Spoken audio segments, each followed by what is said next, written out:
All right. Hello, everyone. Welcome back to Press Any Button. Today we're here with a special bonus episode and also some people. I'm Nikki. I'm Eric. Who am I? Oh, you guys might recognize that voice. It's me, Michael. Michael Cardinal. So so you may remember Michael from the Mega Man 2 episode and the Phantasmagoria episode. Yeah. And we mention him a lot, just casually talking about memories and fun times. But today's special because our friend Michael Cardinal here has actually made and released his very own original game. That's which right. is pretty freaking cool. Thank you so much. It's awesome to be back. I always love being here with you guys. Yeah, Nice. Thanks for coming back. Yeah.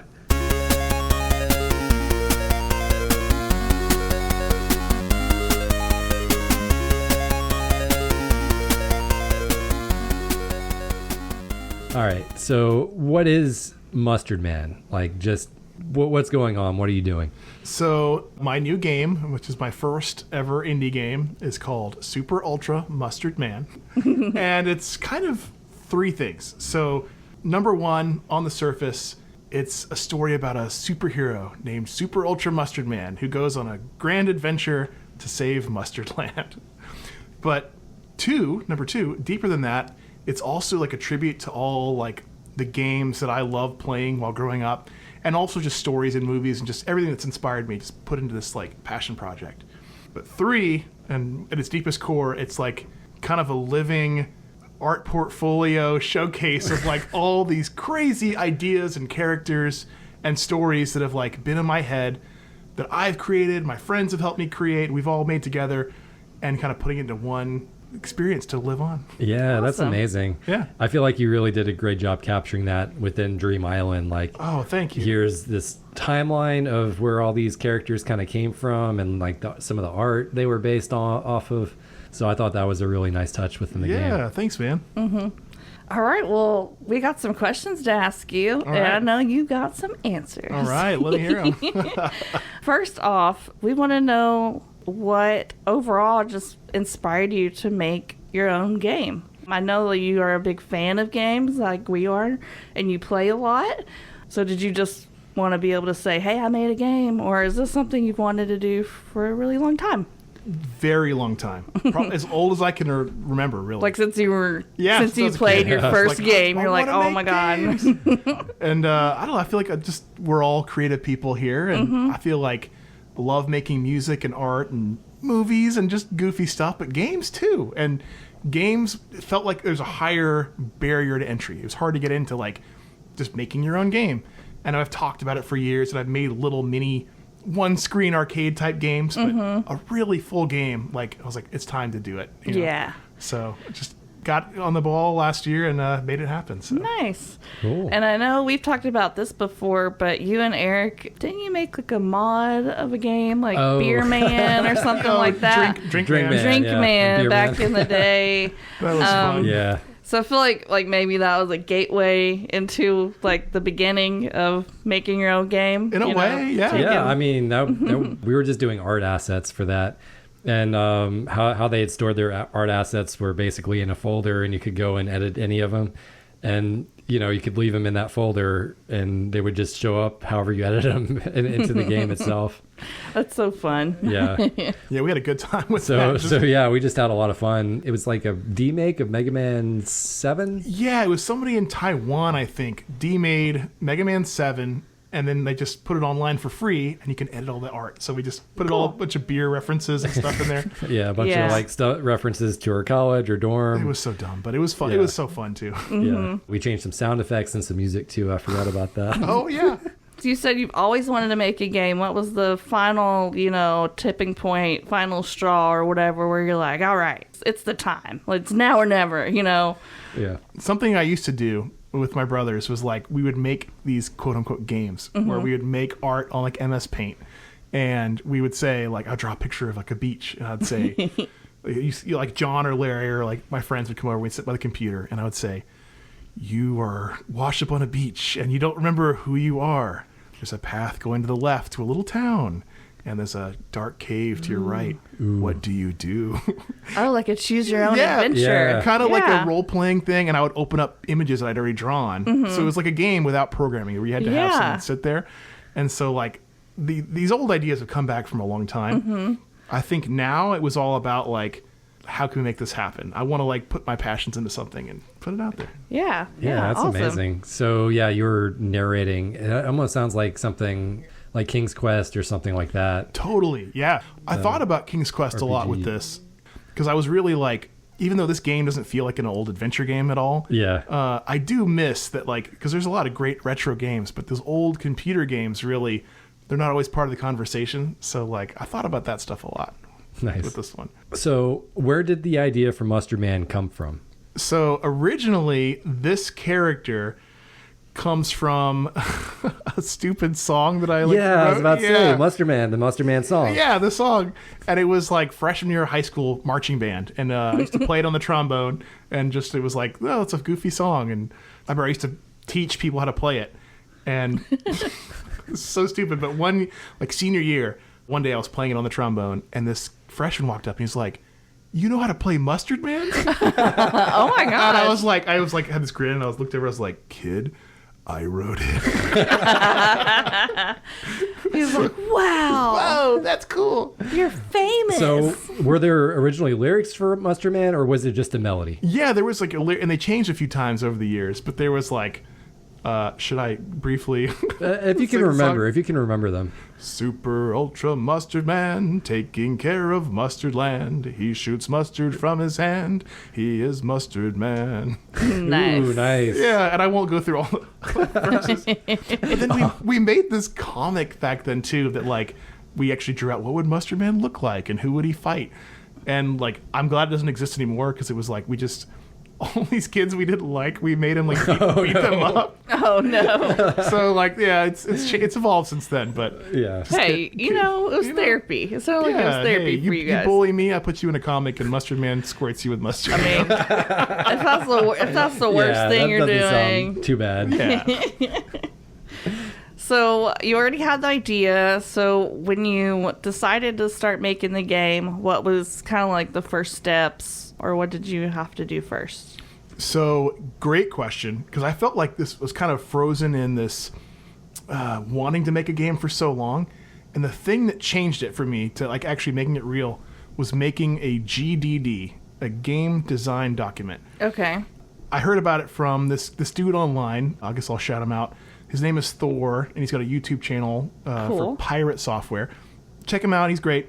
But he suggested, like, make this GDD. And you will, like, if you make that and you actually finish it, your chances of making a game go up, like, 90%. Okay. And so basically what that was like a document where you detail everything. And I just put in, like, what's the concept? What's the art? Who's the main character? What's the story?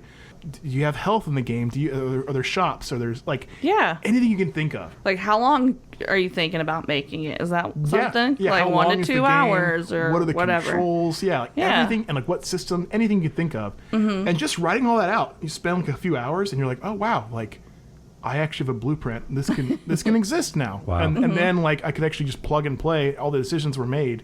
I could still change things, but it was night and day. Yeah. So for anybody who might be listening that like might want to make a game, make a GDD, and like you can, it'll change everything. I feel like that's just good advice in general. Like if you're trying to do anything, if you're trying to start a business, if you're trying to do, I don't know, like come up with a plan for doing the laundry or something, just make a document, write all your ideas down.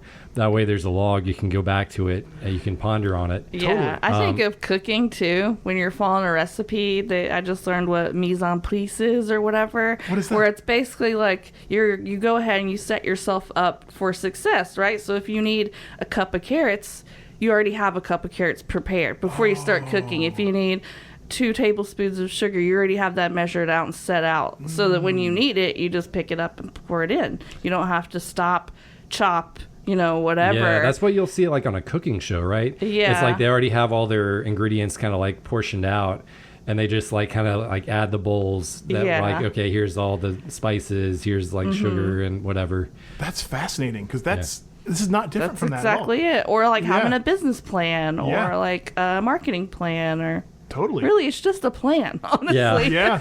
And once you have that plan, you're looking at it, you're like, oh, I can do this. Yeah. And then it's like, how do I make it? Well, then you just Google how to do that, and you learn, you figure it out.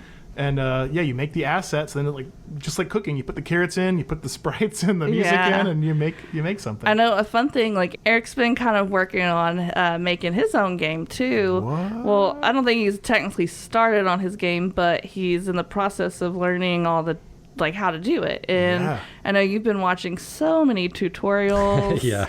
From YouTube, and you can learn like anything you want from YouTube. Some of those tutorials are so well done too, where they'll just walk you through the code in like half an hour or something like that, and by the time you're done, it's like, wow, I have this cool thing just from following this tutorial.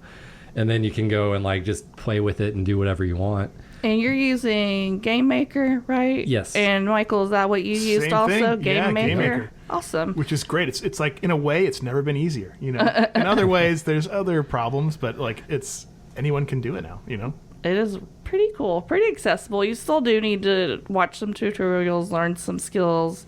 Probably need to know a little bit of coding. Yeah, there's unfortunately not really a lot of ways around. Michael's like, oh yeah, the coding. The hardest. There's not a lot of ways around of having to learn how to code at least a little bit.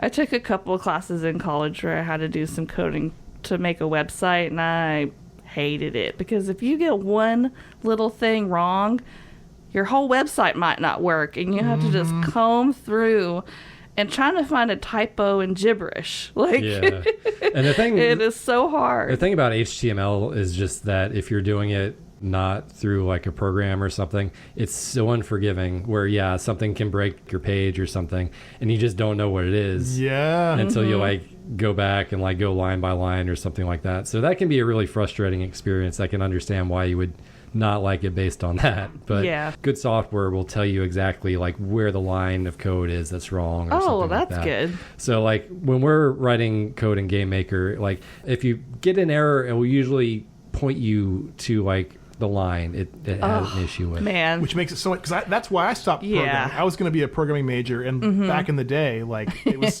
stressful, it still is, but at least made things streamlined. Yeah, at least that sounds like it takes a lot of the guessing out of it, or at least a lot of the tediousness. Oh, yeah. Yeah. All right. So next question. All right. What was the timeline of Mustard Man? Like how long about did it take you to make it? I would say for actually making the game, like even though the ideas have been in my head for so long, the actual process was about 8 to 9 months before I had like what I call my first final version of the game. Yeah. I say final like asterisk, like, I'm going to update, but the first time I was like, all right, this is playable and I can put it out there, Yeah, you could release it to the public or whatever. So about 8 months. 8 months. That's pretty good. Yeah. And probably the first, thanks. The first like 2 or 3 months were just creating like the assets, like the cooking show, art, like getting everything together and just putting all that together so I can just plug and play and have it all finished, Did you ever make something and then you put it into the game and you were like, oh no, that just doesn't like look right, or... Oh yeah. Constantly, yeah. It's a lot of things got cut, which I was like, there should be a director's cut. It's good to cut things. That shows that you're editing yourself, you know? Yeah. Like some characters, there's like a couple of tertiary characters that are like not in the game that much, who went through like 100 different design changes. Yeah. Oh, wow. Just because I wanted it to look right, Yeah. I know like a lot of indie games, they'll do updates and they'll add content for it. So if you ever just want to, do something with some of those things that got cut, maybe just make it a little bit better. For whatever reason it didn't get put into the game, just try to rework it and maybe put it out there for people that are playing the game. I don't know. Or maybe put it into Mustard Man too. Exactly. Think about the future. Yeah, that's right. There's characters who we haven't met yet who can come back. Ooh. Yeah. Nice. So what were, in your opinion, some of the biggest difficulties with making your own game? Coding? Well, this is an answer that hopefully is not discouraging to anybody who's thinking about doing the same thing, but the coding wasn't the hardest part. Okay. The music and the art, all that was fun. The coding was tough. The hardest thing is getting people to actually play your game. Yeah. I mean, it sounds harsh, but yeah. Not just that, but just like the marketing, just getting it out there. Getting people, 'Cause- it's time. Like, Yeah, just to get people someone to play it. And there's a lot of games out there. So True. that shouldn't stop you, and it didn't stop me. But I'll tell you, the day I released the game, I put it on itch.io, if you guys know that. Like, you Yeah. can Yeah, go we've on and talked play. about it. Yeah. And probably most of the listeners here know what that is. But like, you go on to itch.io and you can see all these games and play them. The day I released my game, there was 150 other games that came out the same day. Man. So Wow. there's, just to be honest, there's a lot of competition. And It's something- unfortunately, pixel 2D platformers, a lot of games like that right now. So Dang. it's just the Yeah. truth, That's crazy. Yeah, it's something you don't really think about. Yeah. You don't think about the volume of games that are being made, and maybe like to the lesser degree, if it's not like a AAA studio or a really well-known studio. Yeah. Yeah, man, I can understand how it could get buried. Yeah. It's like having all those bands and stuff out there. Same kind of thing. Yeah. It's like there's a lot of people out there that want to do it, and you got to be persistent. You hear Yeah. about these bands that they're overnight sensation, but they've been a band for 20 years. Right. Yeah. It's like that probably. Yeah, exactly. Just like with anything, though, like accessibility is awesome and amazing, but with accessibility means more people obviously can create whatever they want, you know? Exactly. And it doesn't have to be good. It doesn't have to be, you can just put anything you want out there. So Yeah. if you want to make a game where it takes 3 clicks to win it and put it out there, you can do that. Yeah, I And feel like those there- things exist. I feel like there are a lot of like very low effort games, especially now that like AI has become more of a thing. Mm-hmm. I've seen like even on like the Nintendo Switch store where it's just like okay, this art was clearly made by AI, like the cover art, and then if you look at the game art, it's just a story where they just put some AI art with it. For sure. Like that, there's just so many low effort games out there. I feel like it's so easy to make something that's low effort nowadays. So I don't know. That's just going to flood the market, and you're going up against all that junk. It's going to be tough. And my opinion is that like the stuff that people put care into will rise above it. That's true. Yeah, But I agree. But it's hard to get it out there and get it seen. Yeah. It's hard to get people to play it for the Yeah. first time or to take a chance with their time. Exactly. And it's not always immediate either. I don't want you to be discouraged because a lot of games we've talked about, they got popular way after they actually were released. It's Sometimes true. it takes some time because you got to get those, what do they call them, like trendsetters, like the leaders, the Yeah. first early adapters, Yeah. they have to play the game and then talk about it so that other people can play the game. Word of mouth has to start. It's not always quick unless you Yeah. have a big studio. And it's funny because I think about as an artist, like, what's your goal? Like when you create anything, whether it's music or art or a game, do you want it to be successful in the way that lots of people have experienced it, or successful in the way that it was your vision and Yeah. you didn't change it to what was popular? And finding in between both of those things is like not easy to do. So, Michael, have you talked to a publisher about getting getting Mustard Man, Super Ultra Mustard Man on Or like some. I'm just kidding. That's Getting just it what I on- call it sometimes. Oh, I like that. Some 41. Get you some. Okay, I'm just kidding. all right, getting on to like a console or getting on to like Switch or PS5 or something like that. Yeah, that's my next goal. I really want to put this out on Nintendo Switch 2 that's coming out in June, if I can. That'd be Also cool. Xbox and PlayStation. Like, that's my goal. Mm-hmm. Probably not smartphones. I just don't know if it would play as well. So Yeah. we'll see. But I did talk to a publisher, and they said they're going to look at it. Said, all right, well, we got a lot of titles working through. There's a lot of 2D pixel platformers out there right now. So no promises, but looks promising. We'll take a look. Oh, cool. So I won't say who that developer publisher is, but we'll see what That's happens. still cool, though. Yeah. At least you're talking to people, doing the work, putting it Yeah. out there. So that's cool. Yeah, thanks. Yeah, it's great. So we'll see what happens. I'm not giving up, and I'll do it myself if I have to, but I have no idea how to do that yet. So that'll be the next thing. Yeah, learning how to port it to Switch or PS5. Or, Self-publishing. you're supposed to be able to do that with Game Maker, though, right? I think so. Yes, Yeah. but it's more complicated than I originally thought. So more to come on that.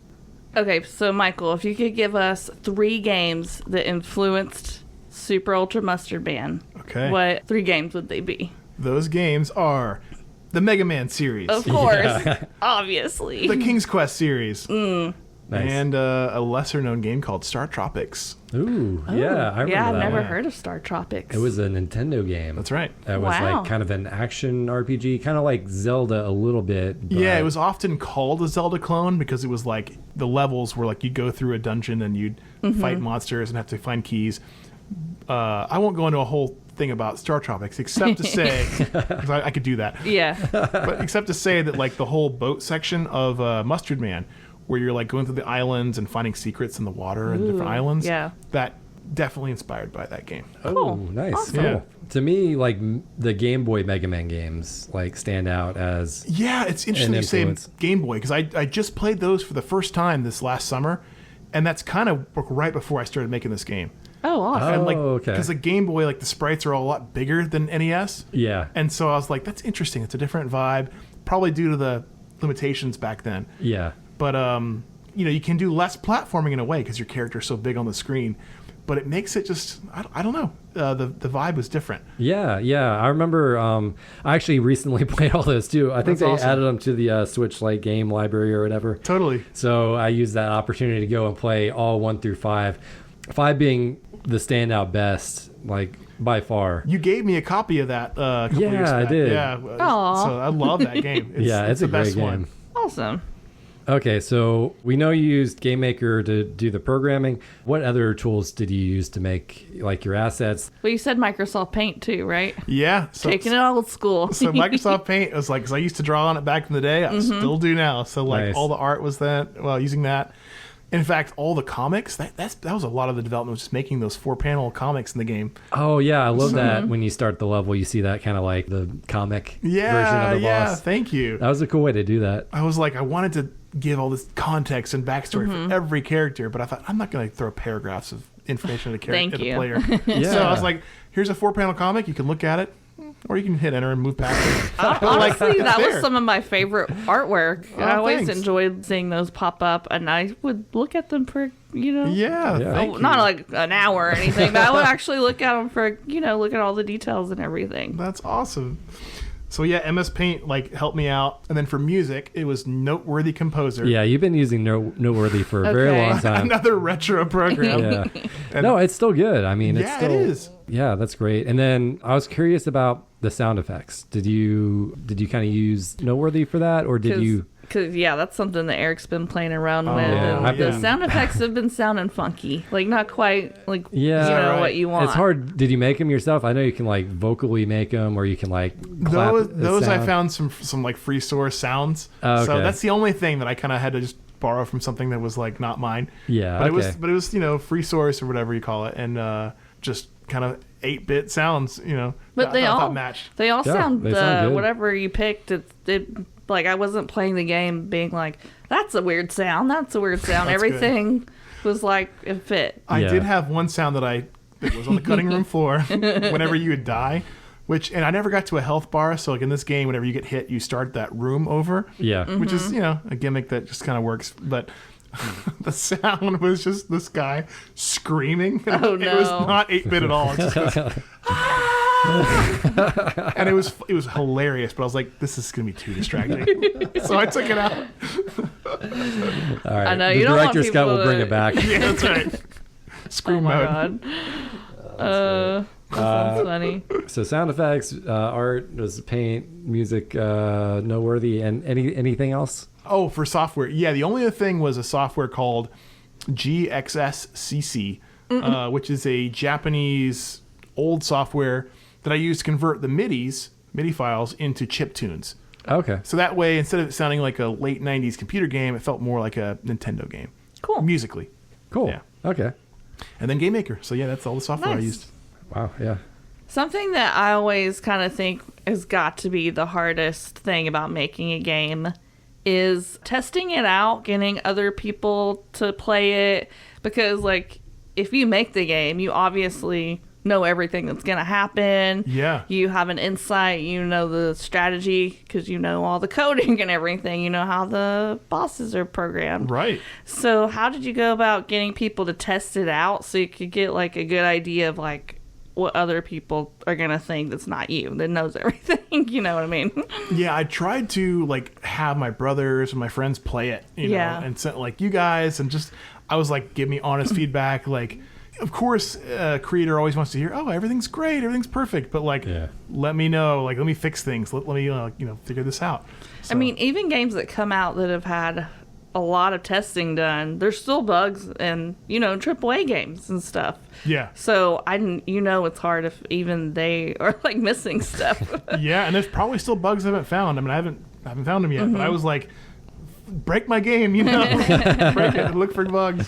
So did you have Sarah, your wife, play the game a good bit? She did, she's not a gamer, so she's probably a good test subject for like your casual everyday person. Oh, for sure. That doesn't have a lot of skills. And she played through it too. I was like, all right, like if she likes it, like this is good. And I had like rules that I set for myself, and a big one was like, let me not ever repeat myself. So because so many times like I would be like, all right, you're in the desert and here's a cactus, here's a scorpion, now here's 3 scorpions. I'm like, let's just cut the one. Like let's make this always different. And every level, I was like, I'm going to have a new enemy type in every level. Ooh, yeah. And like just little things like that where I was like, let me not repeat myself. Let's try to make this always feel fresh.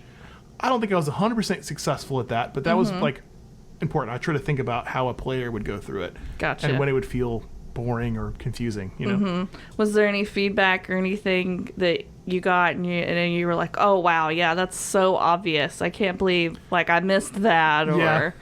The biggest thing I retooled was the second to last boss fight. There's this that wizard guy. Yeah. Oh man, and it was impossibly hard for anybody. And for me, I knew what to do, right? So it was easy.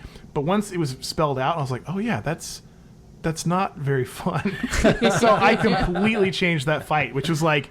And it's still pretty difficult. I played it today, so okay, good. I noticed that it was different from the first time I played it. Good. And the time recently I tried it. Like the projectiles are a little slower. They come at you from a little further away. They give you like it was pretty unforgiving before. And I was like, someone had to tell me that, Yeah. That's so fun. So the other characters. So we talked a little bit about Mustard Man. We know where he came from, but you have Alligator Girl, you have Flashlight Man. Space Girl. Yeah. Right? Space Girl.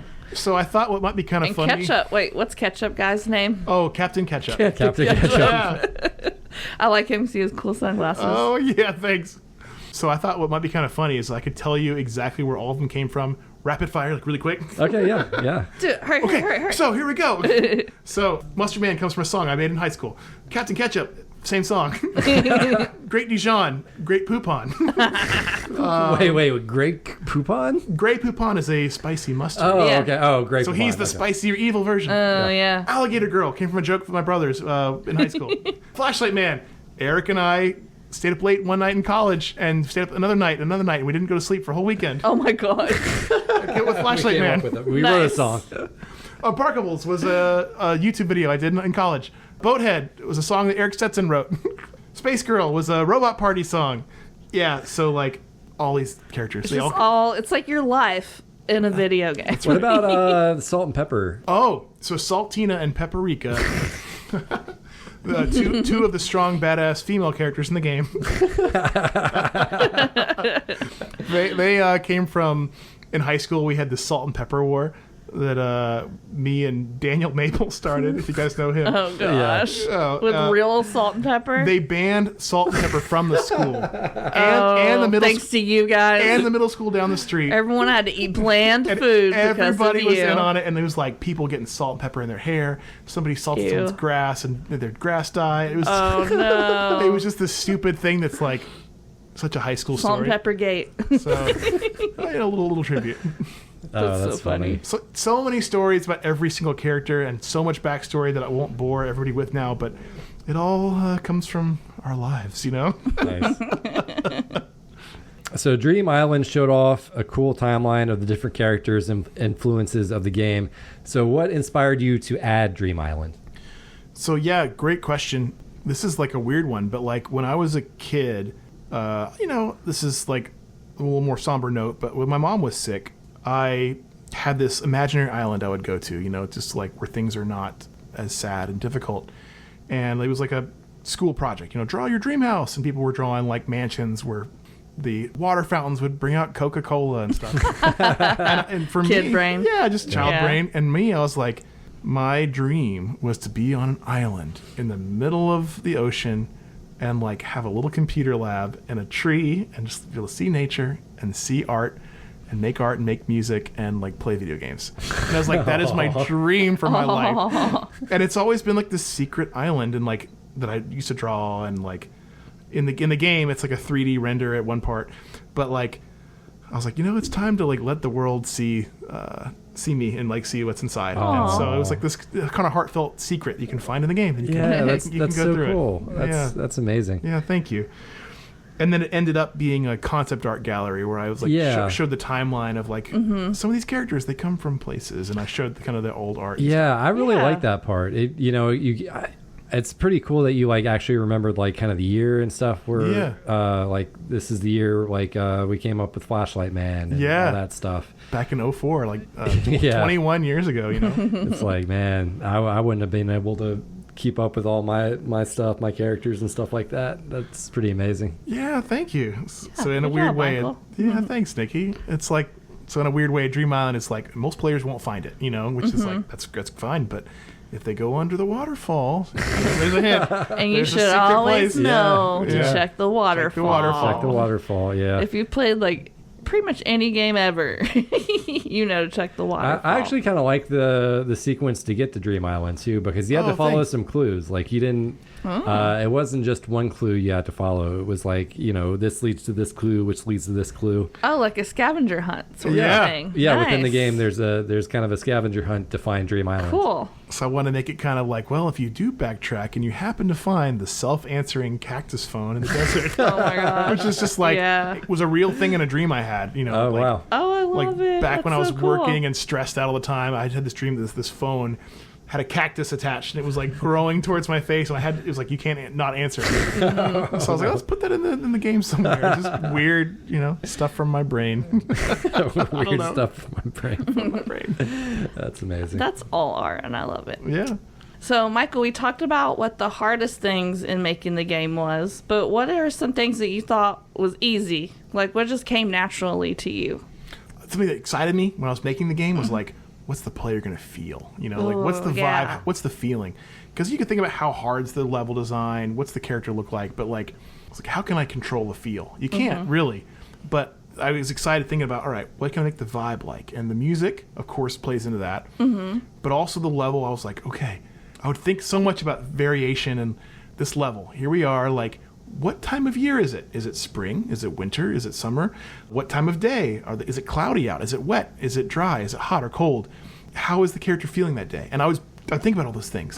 How's the light playing off the clouds? And like things that maybe don't translate fully into this game. But I would think about that stuff, and I'd go on these walks and like think about, maybe it was cloudy that day. I was like, I'll make a cloudy level. Yeah. And I would put it in there and like just, I would get like so excited like expressing those feelings into this. So that was probably like, I don't know if it was the easiest, but it was like the most fun and like exciting part. Yeah, it's awesome. amazing when you have an idea and then you can do it and then you can see it come to life. Yeah. Yeah. I like learning that this game is like a lot more vulnerable than I initially thought. I didn't realize it was so, I don't know, I just feel like you put some deep things in there and like brought up some stuff, and I don't know, all true good art makes you feel some type of way. If you look at a painting or whatever and you don't feel anything, then a lot of people would say that that's probably not art, right? At least not art to you. Yeah, exactly. Yeah, it's very subjective, but For sure. I don't know, I think it's very cool that you kind of opened up. Yeah, thank you. Put your heart and soul into something, and it's always cool to see our friends just be passionate about what they're passionate about and be happy, and I appreciate it's that. awesome. Yeah. It just brings me joy. Like, if like, even if only a handful of people play it and you guys were like part of that, like, it's been cool. Yeah, awesome. for sure. I love all the little details though. Just like, okay, like you come to this waterfall, you see this barrel, you go in the barrel, and then it's just like so silly, so fun. It's Oh my gosh, yes. It was like a whole section. I was gonna have this whole barrel riding area, and I was like, this level's long enough. It's there's a hot air balloon like a few screens later. Like, let me cut something, you know? Yeah, but it's just stuff like that where it's like, okay, now I'm walking up, I see this convertible. Let me jump in the convertible. Yeah, that was probably one of my favorite scenes too. The pink convertible with the sunset behind it, just like so pretty. I'm like, that needs to be a poster. Like, for thank real, you. Yeah. Like, there's so much good art. I'll print some art out for that. Like, I thought about just driving to the desert and because you have a convertible. Right? Yeah. So you're and it's like my favorite thing. Getting inspiration from everywhere. Just put it in the game, you know. Yeah. Put it in there. Did you guys get to the black and white section of the game? Yeah. With so Mustard Man has an interesting way to like climb towers. It's like you just walk to the outside and then jump all the way to the top. Yeah, super jump where you jump like 18 feet into the air or whatever. But so you do it with the Salt Tower and the Pepper Tower, and then you get to the Great Dijon Tower. And the Great Dijon is sitting there right in the window, and he shoots you. He hits you with the shot, and it turns the whole world like kind of that gray, that black and gray, or not gray, but you know. Was that like weird and like upsetting, or was it like? No. What was your thoughts on like that? Yeah, scene? I loved it. I loved the part at the end, especially where you see the cloud with the zipper, and then it took me a second to figure out what to do. It's like, do I just jump on the zipper, or do I? And then you realize you shoot it and stuff like that. But then the one part of like Dream Island then that comes into my mind is that you actually see that cloud with the zipper as part of the artwork within the Dream Island gallery, which I thought was super cool. Yeah. So it's like taking something that you came up with, an idea, and then just bringing that into the game and just making that just like a fun, neat aspect. Yeah. And I feel like a lot of games and movies and stuff, they'll start in the black and white and then they'll go to the color, right? You don't do color, and then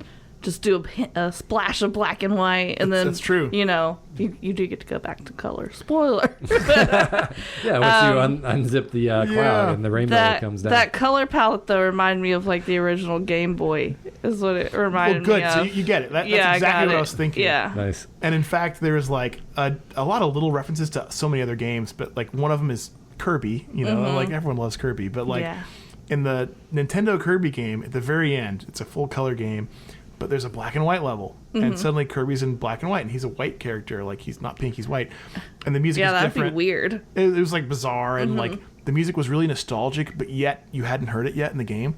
And so even if you'd never played the Game Boy games, you kind of figured out like this is a weird thing that's happening. Yeah. So it was kind of influencing it. And that zipper cloud, that was like a painting that we had hanging up in our dorm when Eric and I were roommates. Oh, back in the day. yeah. So, like, just cool. It was cute. I loved the rainbow stuff. Yeah, it was really thanks. fun.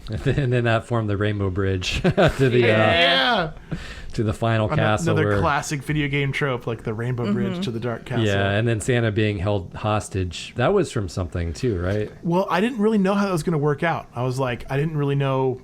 I knew that Santa was going to be in the game.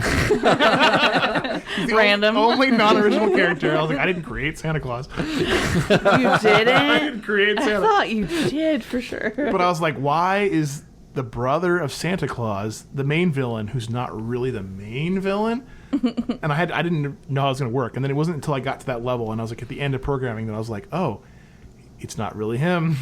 Spoiler alert. Yeah, there's a twist that I won't reveal fully here. Yeah. It's somebody else. All right, so something else we kind of want to discuss is, so you just released the game, what, like a month or two ago? Yeah. Not long. End of February, basically. End of February. You put it out for free. Where can people find that? So it's on itch.io. Itch.io, and it's free. And it's a totally free game. It's playable only on PC right now, but eventually you can port it to other consoles and stuff. Awesome, yeah. And is there going to be a super ultra mega mustard man? Wait, super ultra mustard man 2, which could be called Super Ultra Mega Mustard Man. I'm just throwing that out there. Yeah, just throwing that as a possible title idea. Yes. It's definitely possible. Ooh. And it depends on how this first one does. It just came out. We'll see. If people like it, definitely. Awesome. Nice. And I've got some silly ideas for a sequel. Great. I'll tell you some of them. One of them would be like same as the first one, but just like more food themed characters. That was one critique I got. Like, how come he's Mustard Man and he's not fighting like all these food enemies? And I was like, okay, all right. So, sequel. Maybe, I was maybe he kind of fights- wondering that, but I was like, well, you don't have to be Yeah. so on the nose with stuff. That's true. I mean, you Yeah. know. Because the whole thing is like the idea itself is like it's juvenile, but it is on the surface, and then you go in, you know. So that's one idea, or make a 3D game or something different. Oh, Yeah, Ooh, That'd a be- puzzle game. that'd be a challenge. or a racing game with all these characters, like a That mustard would be racers. fun. And you could like have them squirt stuff, or I don't know, Yeah. whatever. But a funny idea I had today that I was like, this is so stupid, and I'll just say it right now. The sequel could be called Mustard Man 2 and 3. And the whole game is split screen, and the top half is Mustard Man 2, Oh my and the God. bottom half is Mustard Man 3, and you have to play both at the same time, Wow. Oh my god, that would be amazing. which is just Well, chaotic and absurd. I don't think I've ever seen that done. I don't think Have I have you? either. So like, Boom. it would at least be different. There you go. Who knows? We'll see. Or maybe it's like a co-op game or something. Oh, you have to play Like, together. have you ever played It Takes Two, or the new Yeah. one that's like called Split Fiction, and it's like you have the two things. Yeah, that'd be awesome. But yeah, you're just at the beginning. You just released the game, so you've got to go into the phase of promoting it, getting it Yeah. published, distributed. You're going, possibly. you're going to a game convention coming up. Yeah, I wanted pretty to soon. ask you about yeah. what cool stuff do we have coming up for the future. So I just got some stuff for the game. Like, I'm building a rig so that you can actually hook it up to a TV and put on headphones and have a gamepad and Heck Nice. yeah. get more of the immersive experience instead of just being like hunched over a laptop. Mm-hmm. And I'm going to Too Many Games convention in Oaks, Pennsylvania Okay. at the end of June, which is it's right outside of Philadelphia. Too many games convention. Too Many Games. Yeah, like TOO. Like too many Too cooks, many games. but too many games. Yeah, exactly. And so I've never been a vendor at a convention before. I've been to That's so conventions, but cool. I'll have a table and people can come up, and I'm nervous and excited about it. So Yeah, we we'll were see. looking at the convention online because we were like, should we try to go? Yeah, it'd be cool. We It'd be probably so won't fun. be able to, unfortunately, but Yeah, it does yeah. look really fun, and like I'm just stoked for you. Thank you. I think the best way to get people to play your game is to just tell them yourself. You know, like Yeah. no amount of Instagram post or For anything sure. like that is going to hook someone in as much as them seeing you light up with joy and like your passion when you're talking about it. That's what's really going to probably get people to give it a chance, I think. I think you're So- right. And I'm Yeah. fingers crossed, and I'm nervous and excited about And it. you, But you we're can gonna- do so we're much gonna- fun stuff. Like Yeah. you're mustard man. You could have mustard at your booth. That's a good Get idea. some really spicy mustard and be like, you do a dare challenge or Oh, something. that's a Like good idea. if you do it, you man, get yeah. a keychain, or I don't know. I could help you with marking stuff if Okay. you ever want. That's kind of what I do for We will talk. This work. is But this is a great idea. and you got any other conventions? Or are you thinking about doing anything else? Or like There's a what else bunch is, of other you know, ones that I would going on? like to do, but I think like let me try the first. Try Yeah. it. See, Because yeah. like there's like here in Atlanta we got Southern Fried Gaming Expo Yeah. and so many cool things, but I'm like, well, let's just see how one goes before I like overextend. Yeah, and they might not all be the same too. You know. Yeah. Maybe one's a little bit more like intimate than another one, where another one's like maybe too big, you get lost in it. Too many games sounds like it might be too many games. Yeah, But it's a in lot a of games. smaller town though. Yeah. But yeah, it's You Like know. I compare it to something like Dragon Con, which like all the Atlanta listeners know Dragon Con. Oh, Yeah. Which is like what, 60,000 people? Crazy. Well, more than that now, I'm 100,000? sure. Yeah. Yeah. And this is more like, 3,000 people. Yeah. Which is like that's a big And number. but it it's- looks, it's- when you look at the yeah. page, it looks smaller, not as many Yeah. guest speakers and stuff, but it still does look really cool. Yes. Didn't you say Angry Video Game Nerd might be there? Angry Video Game Nerd's going to be there. That's cool. That's He'll be cool. there with his tail and his band's playing. So Nice. His band is playing. Yeah. Oh my god, you didn't get Rex Robot Viper. Party together? Like you guys could have double In the did future. it. In the future, we'll make that happen. Yeah. That'd be great, especially if you guys learned how to play the Mustard Man theme song. oh yeah, Isn't it kind of part of one of our songs a little bit? we recorded a scratch track for our first album Yeah. for Oh, Mustard Man, nice. and it got cut. So Oh. It's all connected. That's why I had to I love put it. Party Bot in the game and Space Girl in the game. Yeah, you got all the robot party characters and stuff. And you guys are all on the credits, Yeah, that's awesome. Yeah, I it's- appreciate. Actually really did like the credits. I think Eric already kind of talked about it earlier because you kind of go through each character a little bit or each level and kind of say if anyone helped you create that character. You know, like Eric Stetson or your brothers or like Eric. You know, it was kind of like getting fun facts. You know how we do fun facts on our episodes. It was like getting little fun facts. Oh, that person helped him with that character? Because we know all the people, too. So it's like, oh, that's so cool. It's like my brothers were joking with me. They're like, oh, you should start the MCU, the Michael Cardinal universe. And I was like, I think that's already been taken, you know. You can start your own restaurant. It could be, think big, Michael. See, there we go. That's next. Oh, my gosh. Oh, man. That's fun. But this is so exciting. We're like so proud of you for. Thank you. We are, yeah. We're doing. We cover a lot of games where it's just one person doing the whole game, and now you're like part of that list. Yeah, That's and so it just cool. I know how much work that is, even just to get something like short and sweet like Mustard Man out there. Like, it's a ton of work. So I just appreciate like just how much you put into it. Yeah, it means the world to me to you guys said. So thank you both. Do you so want to much. real quick shout out your Instagram or anything, in case anybody wants to go like follow you or whatever? That sounds good. Yeah. So like I've got an Instagram for Mustard Man. Oh, cool. And it's got little underscores, but it's Super Ultra Mustard Man Game Nice. with underscores between. So yeah, Super Ultra Mustard So Man Game. if you search Super Ultra Mustard Man, it'll probably come up. I'm assuming. You can I probably hope so. type in Mustard Man. It'll come up. I think so. Yeah. Awesome. I noticed when I posted a video the other day, we were playing it, and I did the hashtag, and it popped up. Oh, did it? It was like good. less than 100 posts. So I know it was mostly probably you, Yeah, it's or all, like, some new. other people. Yeah, but I because was it's new. like, cool. At least it popped up. Like, that's there's good. enough there. You know, We're slowly growing. you got Nice. this, Michael. You got this. But yeah, go check it out if you're listening. Yeah, I mean, you can cool. play it It's for free, free, so why not try it? Yeah, totally yeah. free game. Just gotta have a PC for now, and then eventually consoles coming later. So Yeah, so exciting. thank you. All right, well, thanks for being on our bonus episode. It's an honor. Can't wait to come back for number 4. Heck yeah. Just kidding. Look, you know you'll be back for You something. know you'll be All right. back. Yeah. Just let me know. I'll be here. All right. All right. Bye, everybody. Bye. Bye, guys. Until next time, we'll start our new season then. All right. Right. Next time will be a new season. Okay, bye, everybody.